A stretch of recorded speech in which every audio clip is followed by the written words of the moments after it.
Bonjour, Monsieur Jacob, comment allez-vous? Très bien, merci. Je comprends aujourd'hui que vous avez des petits soucis là, en matière familiale. Qu'est-ce que je peux faire pour vous?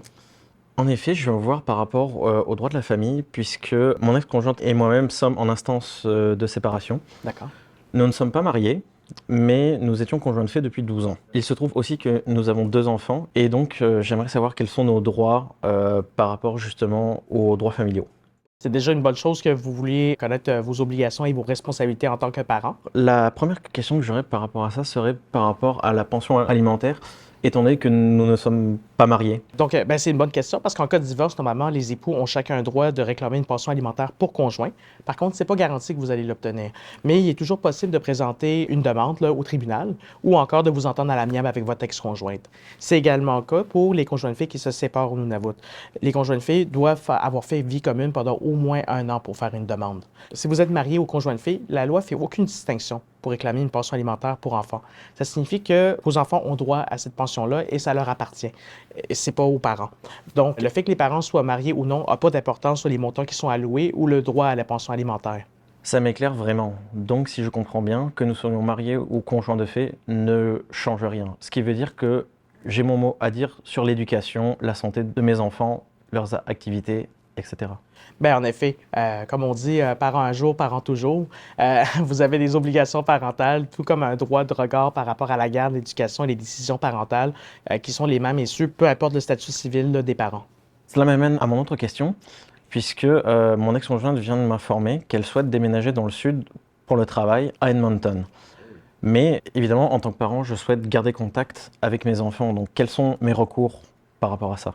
Non, c'est une excellente question parce que ça touche à la fois l'éducation et aussi le lieu des enfants, là, où est-ce qu'ils vont habiter. Et puis pour ça, vous avez 2 options, en fait. La première que je vous encourage, ce serait de conclure un arrangement parental avec votre ex-conjointe qui va vous permettre de discuter informellement des modalités là, par rapport au temps de garde, aux modalités par rapport à l'école ou encore le lieu de résidence de façon informelle. Et puis, ça va être incorporé dans un accord de séparation. Si vous n'arrivez pas à conclure un accord, il y a toujours la possibilité de s'adresser au tribunal. Pour ça, ça va être le juge qui, à ce moment-là, qui va rendre une décision d'ordonnance parentale selon l'intérêt de l'enfant. Dans cette situation-là, ça pourrait arriver que vous ayez, par exemple, besoin de demander une évaluation par un professionnel comme un travailleur social ou un psychologue qui va s'entretenir avec chacun des parents et des enfants. Et puis, on va tenir compte aussi de tout historique de violence familiale entre les membres de la famille, s'il y en a.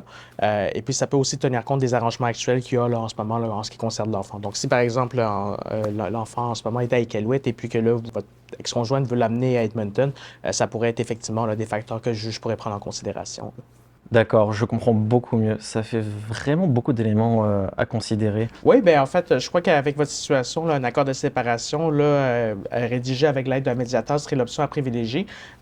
Puis comment ça peut vous aider, c'est que l'accord de séparation, c'est un contrat signé entre les 2 ex-conjoints, qu'ils soient mariés ou non, et qui ont habité ensemble. Est-ce que vous avez l'intention de revenir ensemble dans un futur? Malheureusement, non. Bon, ben alors je crois que c'est définitivement la meilleure option pour vous parce que c'est justement fait pour les ex-conjoints qui n'ont pas l'intention de retourner vivre ensemble. Et puis, ça permet de discuter de différentes modalités en cas de situation problématique si jamais il y a une mésentente. Plusieurs éléments qui peuvent être abordés justement, ça va être le temps parental avec les droits de visite, les responsabilités décisionnelles qui sont liées à vos enfants, comme la garde des enfants, le montant pour les pensions alimentaires là, qui peuvent être versées autant pour le conjoint que pour les enfants, et le partage des biens.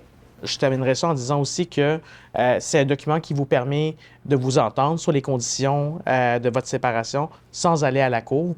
Souvent, ce qu'on aime moins, c'est que ça a été imposé par un juge. C'est toujours mieux d'essayer de bien s'entendre. Et puis, je crois que c'est pour ça qu'un médiateur ou une médiatrice serait définitivement approprié là, pour votre situation. En effet, je vous remercie. Je pense que justement, je vais suivre vos conseils puisque avant tout, nous sommes des parents, donc nous souhaitons le bien-être de nos enfants. Donc je pense que je vais en discuter avec elle dès ce soir pour arriver à un accord pour que nous puissions passer ce moment difficile plus sereinement. Je vais aussi vous référer là, vers des ressources qui sont disponibles, là, qui sont offertes. Si jamais vous voulez obtenir davantage d'informations là, en général sur le droit de la famille, vous pouvez consulter le site Internet du ministère de la Justice du Canada. Le ministère de la Justice du gouvernement du Nunavut offre également des séances de médiation gratuites en matière familiale. Si vous voulez en connaître davantage, vous pouvez vous présenter au palais de justice. Encore merci de votre aide. Ça fait plaisir, M. Jacob. Merci, bonne journée. Bonne journée.